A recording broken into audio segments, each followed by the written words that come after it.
वह मुझे हल्के में लेता है। अपनी बीमारी को हल्के में मत लो, पढ़ाई को हल्के में मत लो, उसने मेरी सलाह को हल्के में लिया।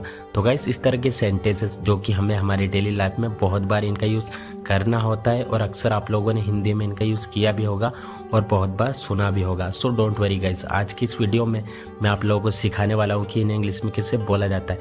तो इन्हें इंग्लिश में बोलने के लिए बहुत ही शानदार और यूनिक फ्रेज का यूज़ किया जाता है जो कि स्पोकन इंग्लिश में बहुत यूज़ होता है। टेक फॉर ग्रांटेड, जिसका हिंदी मीनिंग होता है हल्के में लेना या फिर महत्व न समझना या फिर यूं ही समझना। तो आइए गाइस इसको यूज़ करने का कंप्लीट रूल जान लेते हैं। तो सबसे पहले बोला जाता है सब्जेक्ट, उसके बाद में टेक, टेक के बाद में ऑब्जेक्टिव केस, ऑब्जेक्टिव केस के बाद में फॉर ग्रांटेड। यहाँ पे ऑब्जेक्टिव केस में आएगा me, him, her, us, you, them etcetera. और यहाँ पे जो आप टेक देख पा रहे हो ये सब मैन वर्ब की तरह काम करेगा। जैसा हमारा टेंस होगा वैसे इसकी फॉर्म होगी। तो आइए गाइस यहाँ पे कुछ एग्जांपल्स लेते हैं ताकि इसे और बेटर तरीके से सीख सके। वह मुझे हल्के में लेता है। He takes me for granted, he takes me for granted. तुम मुझे हल्के में ले रहे हो। You are taking me for granted, you are taking me for granted. अपनी बीमारी को हल्के में मत लो। Don't take your illness for granted, don't take your illness for granted. तुम अंग्रेजी को हल्के में ले रहे हो। You are taking English for granted, you are taking English for granted. तुमने एग्जाम्स को हल्के में लिया था इसलिए तुम फेल हो गए। You took exams for granted, that's why you failed, you took exams for granted, that's why you failed. उसे हल्के में मत लो। Don't take him for granted, don't take him for granted. पढ़ाई को हल्के में मत लो। Don't take study for granted, don't take study for granted. उसने मेरी सलाह को हल्के में लिया।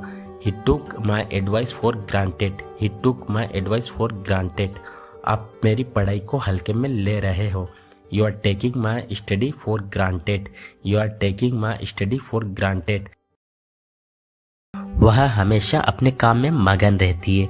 मेरी माँ हमेशा सत्संग में मगन रहती है। रोहित हमेशा क्रिकेट खेलने में मगन रहता है। वह हमेशा पैसे कमाने में मगन रहता है। तो गाइस इस तरह के सेंटेंस जो कि हमें हमारी डे टू डे लाइफ में न जाने कितने ही बार इनका यूज़ करना होता है और आप लोगों ने न जाने इनका हिंदी में कितनी ही बार यूज़ किया होगा और अक्सर सुना भी होगा। सो डोंट वरी गाइस, आज की इस वीडियो में मैं आप लोगों को सिखाने वाला हूँ कि इन्हें इंग्लिश में कैसे बोला जाता है। तो गाइस इन्हें इंग्लिश में बोलने के लिए जिस स्ट्रक्चर का यूज़ करते हैं आइए देखते हैं। तो सबसे पहले बोला जाता है सब्जेक्ट, उसके बाद में हेल्पिंग वर्ब, हेल्पिंग वर्ब के बाद बोला जाता है इनग्रोस्ड, फिर उसके बाद में in plus object plus verb में आईएनजी अगर है तो। तो गाइस यहाँ पे कुछ एग्जांपल्स लेते हैं ताकि इसे और बेटर तरीके से सीख सके। मेरी माँ हमेशा सत्संग में मगन रहती है। My mother is always engrossed in satsang, my mother is always engrossed in satsang. Rohit हमेशा क्रिकेट खेलने में मगन रहता है। Rohit is always engrossed in playing cricket, Rohit is always engrossed in playing cricket. वह हमेशा पैसे कमाने में मगन रहता है। He is always engrossed in earning money, he is always engrossed in earning money. मैं हमेशा नए नए इंग्लिश स्ट्रक्चर बनाने में मगन रहता हूँ। I am always engrossed in making new English structures, I am always engrossed in making new English structures. मेहनत करो, कहीं ऐसा ना हो कि तुम फेल हो जाओ। उस लड़की से बात मत करो, कहीं ऐसा ना हो कि उसका भाई तुम्हें पीट दे। मेरे बारे में मत सोचो, कहीं ऐसा ना हो कि तुम्हें प्यार हो जाए। वहाँ मत बैठो, कहीं ऐसा ना हो कि तुम गिर जाओ। तो गाइस इस तरह के सेंटेंसेस जो कि हमें हमारी डेली लाइफ में बहुत बार इनका यूज़ करना होता है। तो आज मैं आप लोगों के लिए लाया हूँ न्यू स्ट्रक्चर जो कि स्पोकन इंग्लिश में बहुत इसका यूज़ किया जाता है। तो आइए देखते हैं। तो सबसे पहले बोला जाता है कंप्लीट सेंटेंस जो कि किसी भी टेंस में हो सकता है, या आपके ऊपर डिपेंड करता है कि आपको बोलना क्या है। फिर उसके बाद बोला जाता है लेस्ट, फिर उसके बाद में सब्जेक्ट, सब्जेक्ट के बाद में शुड, शुड के बाद में वर्ब की फर्स्ट फॉर्म या फिर ऑब्जेक्ट अगर है तो। आइए गाइस यहाँ पे कुछ एग्जांपल्स ले लेते हैं ताकि इसे और बेटर तरीके से सीख सके। मेहनत करो, कहीं ऐसा ना हो कि तुम फेल हो जाओ।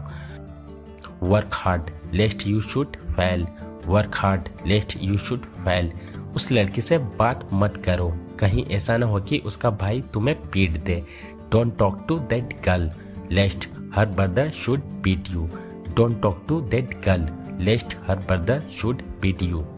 मेरे बारे में मत सोचो, कहीं ऐसा ना हो कि तुम्हें प्यार हो जाए।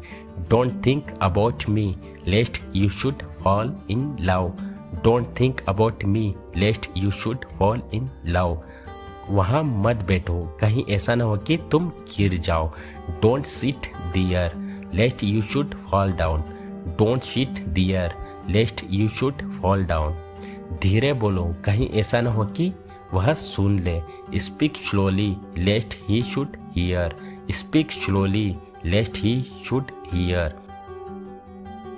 उस लड़की को प्रपोज कर दो, कहीं ऐसा ना हो कि उसे और कोई प्रपोज कर दे। Propose that girl lest someone else should propose her. Propose that girl lest someone else should propose her. मैं तुमसे जी भर के बातें करना चाहता हूँ। मैं उसे जी भर के देखना चाहता था। हमने जी भर के डांस किया। मैं अपनी लाइफ को जी भर के जीना चाहता हूँ। गाइस, इस प्रकार के सेंटेंसेस अक्सर हमें डेली लाइफ में बोलने होते हैं। तो आज की इस वीडियो में मैं आप लोगों को सिखाने वाला हूँ कि इन्हें इंग्लिश में कैसे बोला जाता है। तो गाइस, इन्हें इंग्लिश में बोलने के लिए जिस रूल का यूज़ किया जाता है वो है टू माई हार्ट्स कंटेंट। तो इसका मतलब होता है जी भर के।